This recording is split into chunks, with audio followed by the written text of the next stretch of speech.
Welcome to this Advanced Intelligent Resilient Framework, or IRF video. This video is part of a series of videos discussing advanced IRF and are available on the HP website.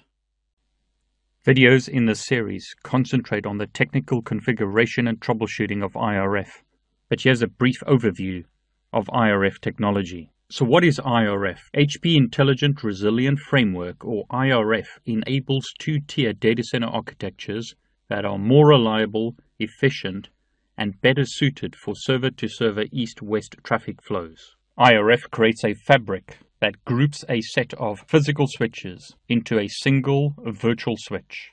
IRF simplifies network management, as several switches in the IRF fabric are managed as a single virtual switch with a single IP address.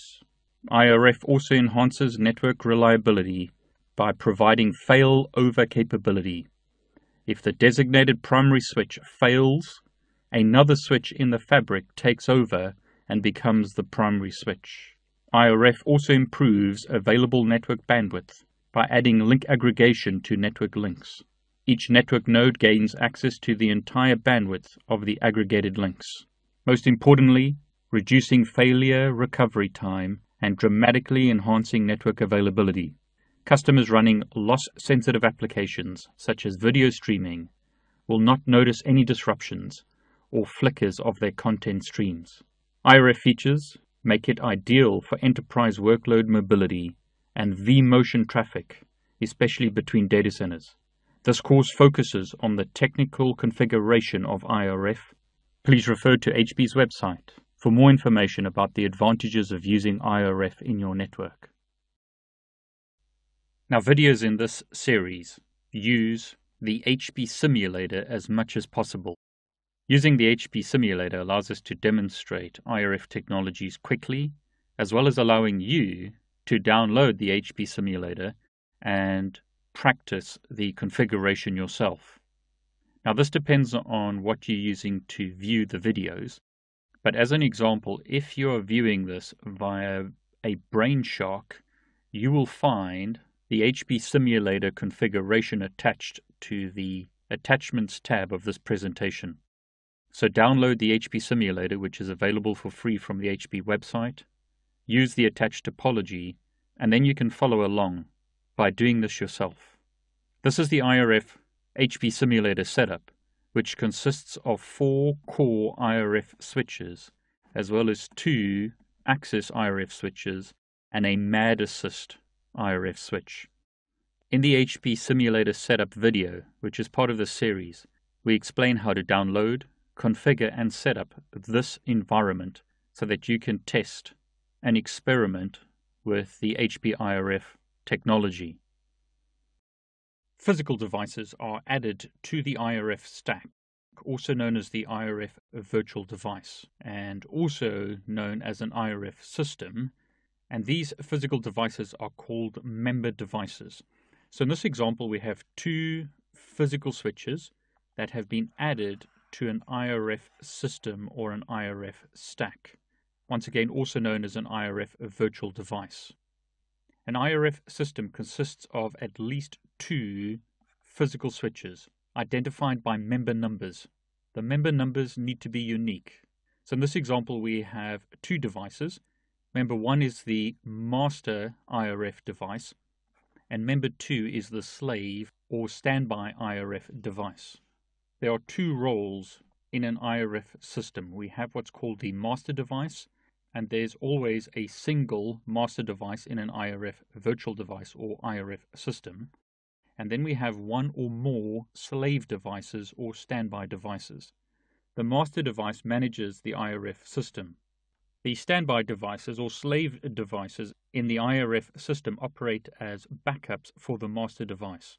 If the master device fails, one of the standby devices is elected as the new master. In this example, the master device has a member ID of 1, but the master device doesn't necessarily have to be member 1. The master device is once again in control of the IRF system and provides various features, including the control plane, the management plane, and other features.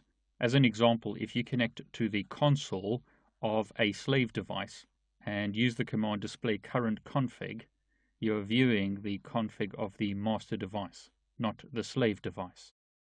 One of the ways to think of IRF is similar to a chassis-based switch.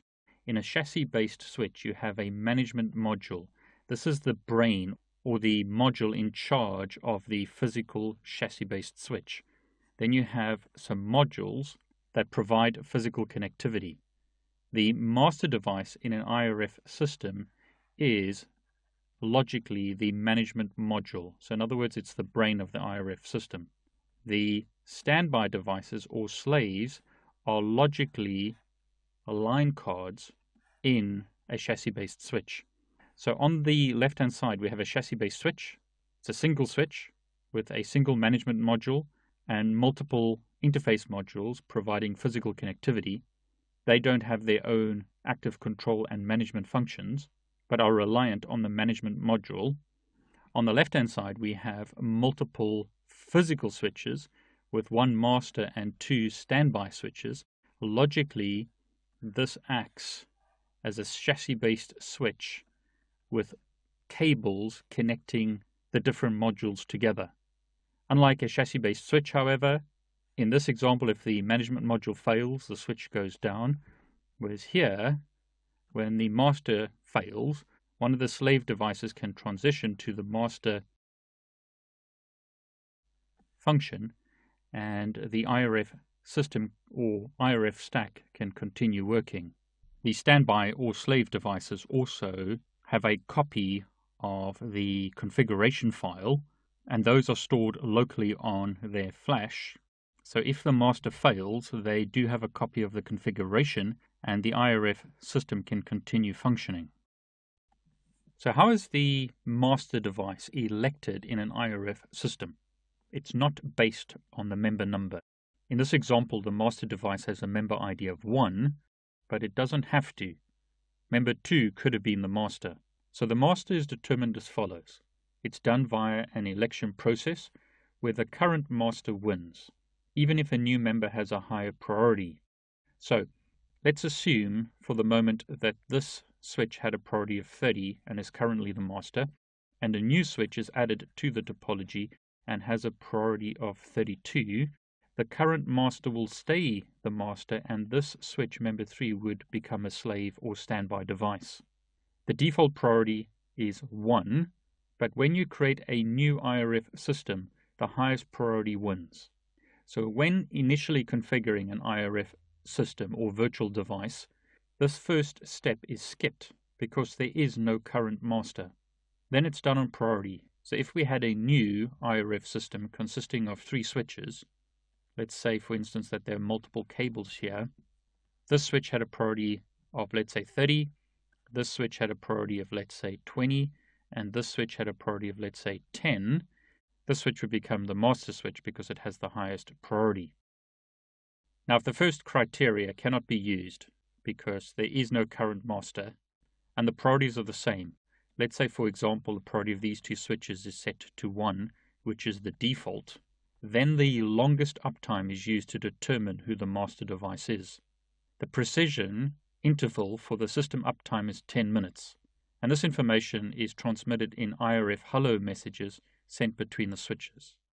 If that can't be used to determine who the master is, let's say both switches come up within a few seconds of each other, then the lowest MAC address is used to determine who the master unit in the IRF system is.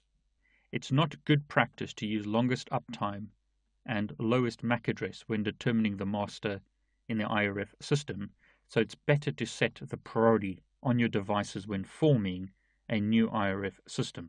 Now there's a separate video in this series that demonstrates the various options here. So you'll see an example where the current master wins, an example where the highest priority wins, an example where the longest uptime wins, and an example where the lowest MAC address wins. Once again, you want to use this criteria rather than these when creating a new IRF system. And also be aware that the current master will win. So once again, even though you add an additional device to the IRF system that might have a higher priority, the priorities are in the range 1 to 32.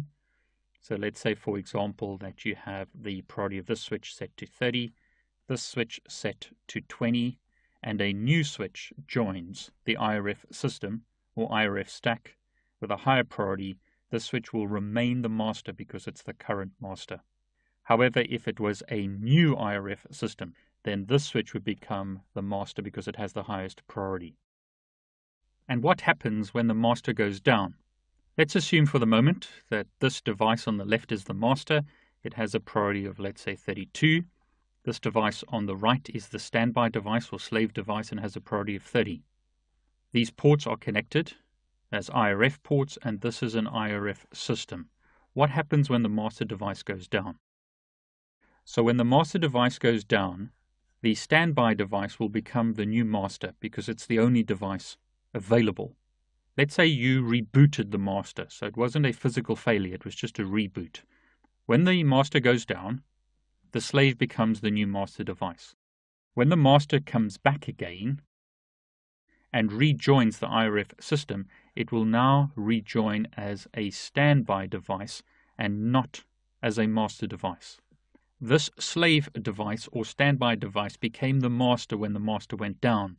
So it's currently the master when this previous master device joins the IRF system. So the current master wins. So because the switch on the right is currently the master, when the switch on the left went down, it will remain as the master device and the roles will change in this example. So now member 2 is the master device and member 1 is the standby device. Another important concept when discussing IRF is the concept of physical IRF ports versus logical IRF ports. Physical ports are ports such as 10 gigabit 1049 or 10 gigabit 1050. These are the actual physical ports used to connect two switches or multiple switches in an IRF system. The logical IRF port is not a physical port but a configuration option that dedicates specific physical interfaces to the IRF function. So these physical interfaces or physical ports cannot be used for traditional link aggregation or for traditional connections to other devices.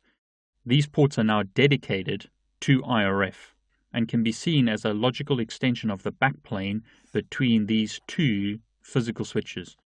So logically, in a similar way to a chassis-based switch having a management module, and then, for example, Ethernet modules inserted and then connected via the backplane of the switch, in the same way here, we have a master connecting to standby switches, and the physical backplane connection is made using these physical interfaces.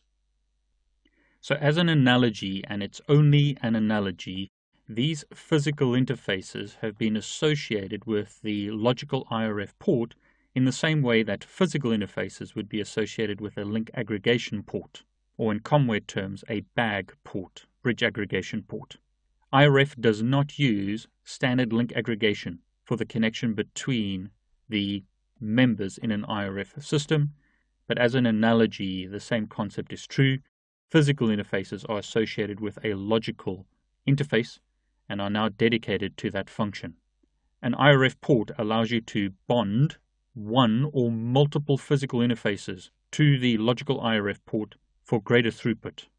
So as an example, you could connect 2 cables between these 2 switches, as I've done in this example, or you could add additional links to provide greater throughput between the switches. Now, these physical interfaces start with a number such as 2 in this diagram, or 1. That number is the member number in the IRF unit.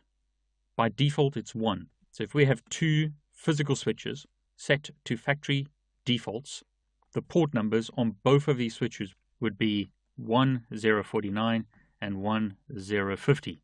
However, one of the first things you need to do when setting up IRF is change the member numbers.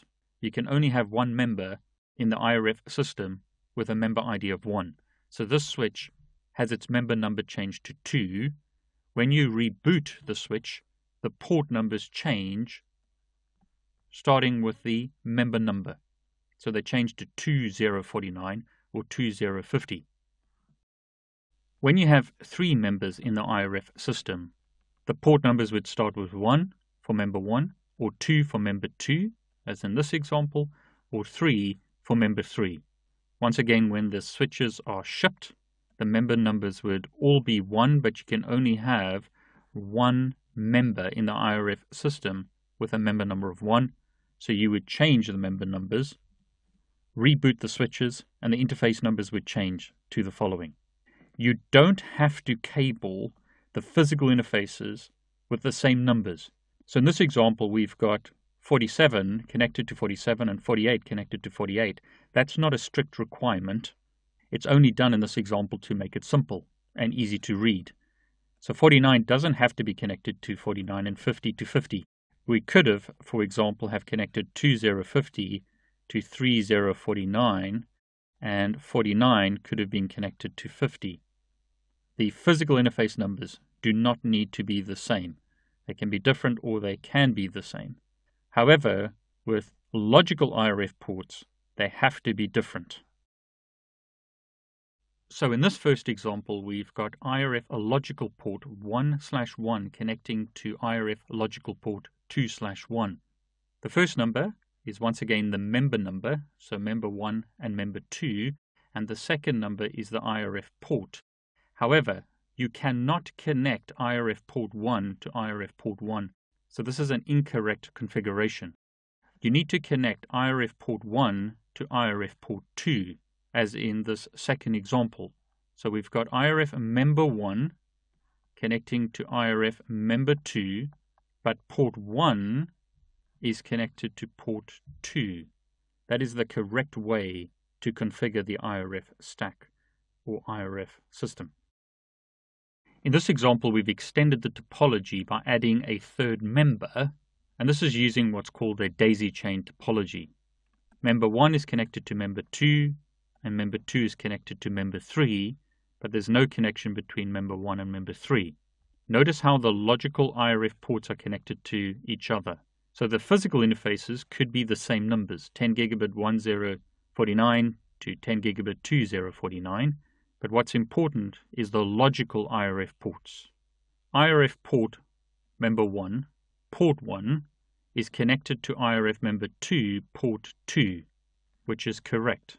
In this example, we have IRF member 2, port 1, connected to IRF member 3, port 2, which is also correct. 1 has to connect to 2, and by the same token, 2 has to connect to 1. These are the logical IRF ports. You cannot connect 1 to 1 or 2 to 2. That's not supported. So ensure when you configure your IRF logical ports that you always configure IRF port 1 to IRF port 2 and vice versa. In this example, we're using what's called a ring topology, which provides an additional level of redundancy when compared to a daisy chain topology. If both of these physical links went down as an example, there's still connectivity between the members in the IRF system. But in this example, notice how the IRF logical ports are connected. We have IRF member 1, so member 1, port 1, is connected to IRF member 2 on port 2. IRF member 1, port 2, is connected to IRF member 3 on port 1. So port 2 is connected to port 1, and port 1 is connected to port 2.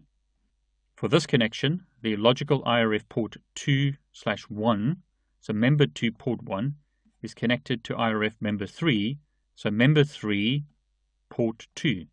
Never connect IRF port 1 to IRF port 1 or IRF port 2 to IRF port 2.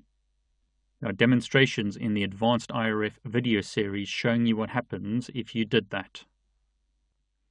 In the examples thus far, we've used 2 physical IRF ports between the IRF members.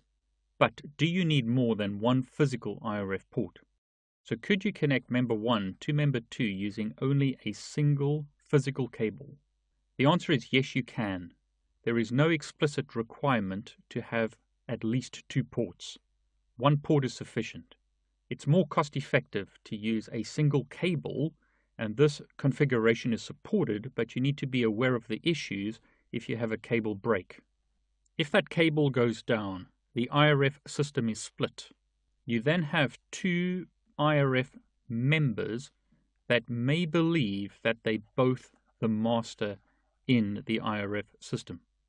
They cannot communicate with each other because the IRF port is down, and they may both determine that they are the master device, which causes a lot of conflicts in the network as both these devices are using the same MAC address.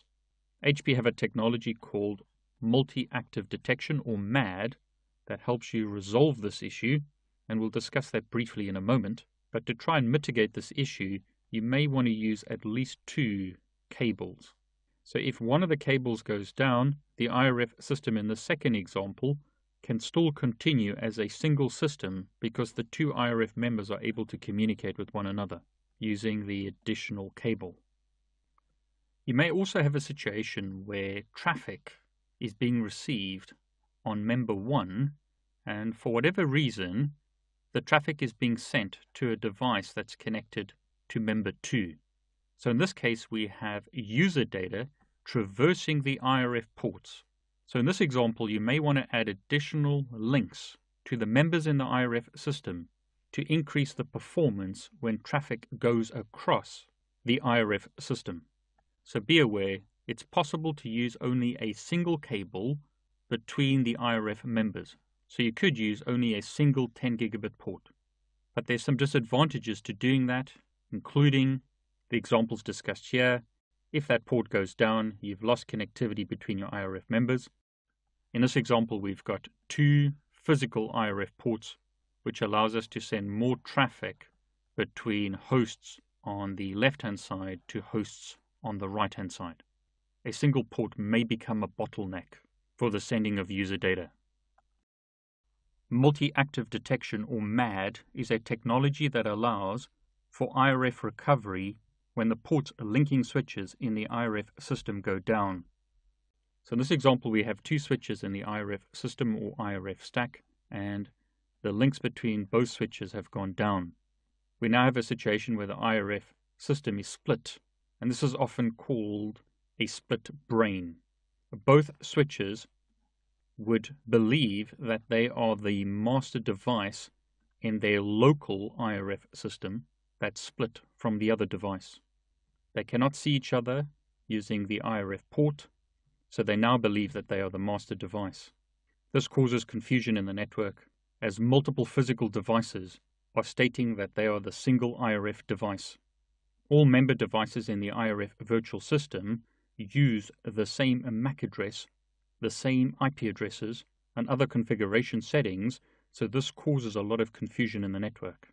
So to stop this confusion, MAD will take one of the switches offline, so only a single master device remains in the network. This device on the right is taken out of the network by shutting its ports down. So all ports on the switch are shut down except the physical IRF ports on the switch. In the advanced IRF videos available on the HP website, we will talk about LECP MAD, BFD MAD, and ARP MAD, which are three different implementations of MAD to stop a split brain scenario. Now, with regard to software versions, it's recommended that devices in the IRF system, or IRF stack, run the same operating system version. IRF does support an auto software upgrade mechanism in certain cases. When a new IRF member is added to the IRF system, it does not need to have the same software version as the virtual IRF device. It only needs to have what is called a compatible version. When the new device is added to the IRF stack, it will compare its software version to that of the master switch. If the versions are not consistent, it will automatically download the boot file from the master, reboot using the new version, and join the IRF stack again.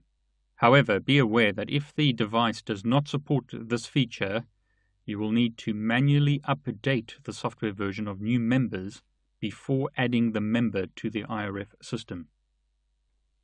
That concludes this video discussing advanced IRF. This video is only one of a series of videos discussing advanced IRF configurations, Please look on the HP website for additional videos to help you configure and troubleshoot HP IRF. Thank you for watching.